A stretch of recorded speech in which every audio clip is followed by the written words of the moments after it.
આજે આપણે સૌ ભક્તિભાવ અને શ્રદ્ધાપૂર્વક પવિત્ર વટ સાવિત્રી વ્રતની કથાનું શ્રવણ કરવા માટે એકત્ર થયા છીએ. ગુજરાત સહિત પશ્ચિમ ભારતના ઘણા વિસ્તારોમાં જેઠ માસની અમાસ, જેઠ વદ અમાસના દિવસે વટ સાવિત્રી વ્રત કરવામાં આવે છે. કેટલાક પ્રદેશોમાં આ વ્રત જેઠ સુદ પૂર્ણિમાએ પણ કરવામાં આવે છે.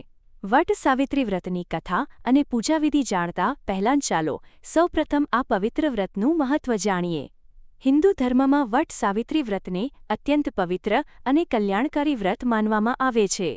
આ વ્રત મુખ્યત્વે સૌભાગ્યવતી સ્ત્રીઓ પોતાના પતિના દીર્ઘ આયુષ્ય, સારા સ્વાસ્થ્ય, સુખ, સમૃદ્ધિ અને અખંડ સૌભાગ્યની પ્રાપ્તિ માટે કરે છે. વટ એટલે વડનું ઝાડ. હિન્દુ માન્યતા અનુસાર વડનું વૃક્ષ દીર્ઘાયુષ્ય, સ્થિરતા અને સમૃદ્ધિનું પ્રતીક માનવામાં આવે છે. એવી માન્યતા છે કે વડના વૃક્ષમાં બ્રહ્માજી મૂળમાં નિવાસ કરે છે, વિષ્ણુજી થડમાં નિવાસ કરે છે, શિવજી ડાળીઓ અને પાંદડાઓમાં નિવાસ કરે છે. આથી વડના વૃક્ષની પૂજા કરવાથી ત્રિમૂર્તિની કૃપા પ્રાપ્ત થાય છે. ચાલો હવે આપણે માતા સાવિત્રી, યમરાજ અને પવિત્ર વડવૃક્ષને નમન કરીને વટ સાવિત્રી વ્રતની વિધિ અને પવિત્ર કથાનું શ્રવણ કરીએ. વટ સાવિત્રી વ્રતની વિધિ. સૌપ્રથમ વહેલી સવારે ઉઠીને સ્નાન કરી સ્વચ્છ વસ્ત્રો ધારણ કરવા. શક્ય હોય તો 16 શૃંગાર કરવા. ત્યારબાદ ભગવાન સમક્ષ બેસીને પોતાના પતિના દીર્ઘ આયુષ્ય, સારા સ્વાસ્થ્ય અને અખંડ સૌભાગ્ય માટે વ્રતનો સંકલ્પ કરવો. હવે પૂજા માટે કંકુ, ચોખા, ફૂલ, ધૂપ, દીવો, કાચું સૂતર, ફળ, મીઠાઈ વગેરે પૂજા સામગ્રી તૈયાર કરવી. ત્યારબાદ પવિત્ર વડના વૃક્ષ પાસે જઈ તેને જળ અર્પણ કરવું. કંકુ, અક્ષત અને ફૂલ ચઢાવવા. ધૂપ દીપ પ્રગટાવી વડવૃક્ષની પૂજા કરવી.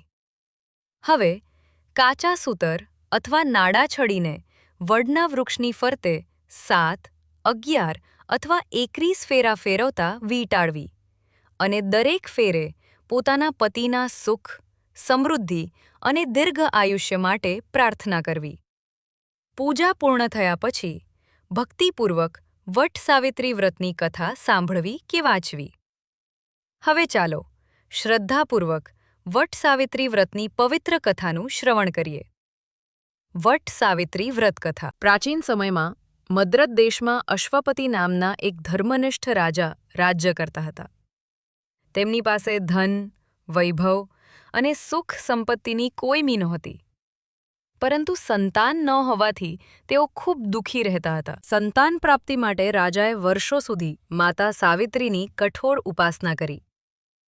રાજાની ભક્તિથી પ્રસન્ન થઈ દેવી સાવિત્રી પ્રગટ થયા અને આશીર્વાદ આપ્યો કે તેમના ઘરે એક તેજસ્વી પુત્રીનો જન્મ થશે. સમય આવતા રાજાને એક સુંદર, ગુણવાન અને તેજસ્વી પુત્રી પ્રાપ્ત થઈ. તેનું નામ સાવિત્રી રાખવામાં આવ્યું. સાવિત્રી બાળપણથી જ ધર્મપરાયણ, બુદ્ધિશાળી અને વિનયી હતી. જ્યારે લગ્નનો સમય આવ્યો ત્યારે સાવિત્રીએ સમગ્ર દેશમાં ભ્રમણ કરીને સત્યવાન નામના રાજકુમારને પોતાના પતિ તરીકે પસંદ કર્યા. દેવર્ષિ નારદજીએ રાજા અશ્વપતિને જણાવ્યું કે સત્યવાન સર્વ ગુણોથી સંપન્ન છે, પરંતુ તેનું આયુષ્ય માત્ર 1 વર્ષનું જ બાકી છે. આ સાંભળીને રાજા ચિંતિત થઈ ગયા અને સાવિત્રીને બીજો વર પસંદ કરવા કહ્યું. પરંતુ સાવિત્રીએ કહ્યું, આર્ય સ્ત્રી જીવનમાં માત્ર એક જ વાર પતિની પસંદગી કરે છે. મેં સત્યવાનને મારા પતિ તરીકે સ્વીકારી લીધા છે. સાવિત્રીની અડગ નિષ્ઠા જોઈને રાજાએ તેમના લગ્ન સત્યવાન સાથે કરાવ્યા. સમય પસાર થતો ગયો અને સત્યવાનના આયુષ્યનો અંતિમ દિવસ નજીક આવ્યો. સાવિત્રીએ 3 દિવસ સુધી ઉપવાસ અને પ્રાર્થના કરી. નક્કી થયેલા દિવસે સત્યવાન લાકડા લેવા જંગલમાં ગયા. સાવિત્રી પણ તેમની સાથે ગયા. અચાનક સત્યવાનને ચક્કર આવ્યા અને તેમણે સાવિત્રીના ખોળામાં માથું મૂક્યું. થોડા જ સમયમાં તેમના પ્રાણ નીકળી ગયા. તે સમયે યમરાજ સત્યવાનના પ્રાણ લેવા માટે આવ્યા. યમરાજ સત્યવાનની આત્માને લઈને આગળ વધ્યા, પરંતુ સાવિત્રી પણ તેમની પાછળ ચાલવા લાગ્યા. યમરાજે કહ્યું, હે સતી, હવે તું પાછી જા. સાવિત્રી બોલ્યા, હે ધર્મરાજ, જ્યાં સુધી મારા પતિ જશે ત્યાં સુધી પત્ની તરીકે મારું કર્તવ્ય છે કે હું તેમની સાથે રહું. સાવિત્રીની ભક્તિ, જ્ઞાન અને ધર્મનિષ્ઠાથી પ્રસન્ન થઈ યમરાજે તેમને વરદાન માંગવા કહ્યું. સાવિત્રીએ પ્રથમ વરદાનમાં પોતાના સસરાને દ્રષ્ટિ અને રાજ્ય પાછું મળે તેવી પ્રાર્થના કરી. બીજા વરદાનમાં પોતાના પિતા માટે પુત્ર પ્રાપ્તિ માંગી. ત્રીજા વરદાનમાં સાવિત્રીએ સત્યવાનથી 100 પુત્રોની માતા બનવાનું વરદાન માંગ્યું. યમરાજે તથાસ્તુ કહ્યું.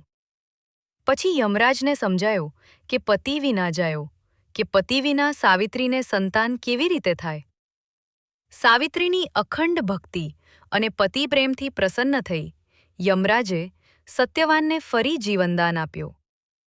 આ રીતે સાવિત્રીના સતીત્વ, અડગ શ્રદ્ધા અને પતિ પ્રેમનો વિજય થયો. આમ સતી સાવિત્રીના અડગ પતિ પ્રેમ, અખંડ શ્રદ્ધા અને સતીત્વના બળથી યમરાજે સત્યવાનને પુનઃ જીવનદાન આપ્યું.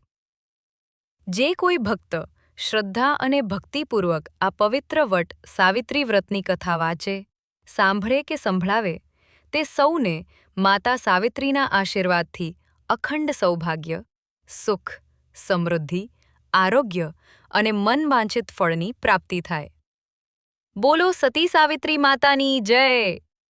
બોલો સત્યવાન મહારાજની જય! બોલો વટ સાવિત્રી માતાની જય! ઇતિ શ્રી વટ સાવિત્રી વ્રત કથા સંપૂર્ણ. જો આપને આજની આ પવિત્ર વટ સાવિત્રી વ્રતની કથા પસંદ આવી હોય તો વિડીયોને લાઇક કરો, વધુમાં વધુ શેર કરો અને આવી જ ધાર્મિક કથાઓ, વ્રતો અને ભક્તિમય વિડીયો જોવા માટે અમારી ચેનલને સબસ્ક્રાઇબ કરવાનું ભૂલશો નહીં. સાથે જ બેલ આઇકોનને પણ જરૂરથી દબાવો, જેથી અમારી દરેક નવી